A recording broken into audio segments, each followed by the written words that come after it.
Dan dibenzun diwezan a viseven vo dalchet ar gebebe e maner kerno e melak e kichen kamperle.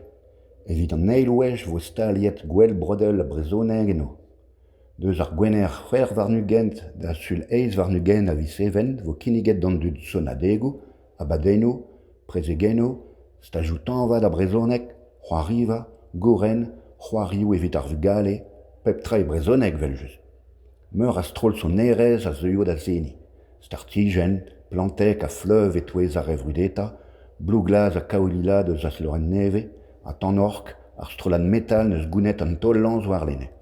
Alice Glynn a zeuio deus Kemru, Michael Vidal deus Occitania, vel bep bloa vo an abaden bugale gebebe, hag un tollan se vin rein o chans d'un strolan neve da vean brudet.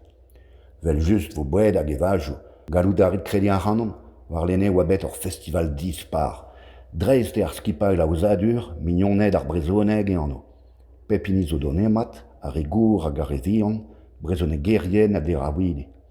Un tu fiskal e ar gebebe evit krogid a zeski brezoneg, pe lema o tiskouarn gant ar gwenedek. Ouspense vet douget ganon tal vaou degechou a dud gant ar merc'het hag ingaldez. Pepini zo a reve evit doujan ar reolennou di ar bars. A gebebe ne vezi ket posub da groui hep chikour tu da yulvat en zo kalz a du troas. Moyen zo da lakat o anno var l'erian internet volonteo gwell brodel a brezonek, na chomit ket rete daou ma faute d'or ober un drabenak evit ar yech, trugarek d'or evit ar revez. Ken bremaik.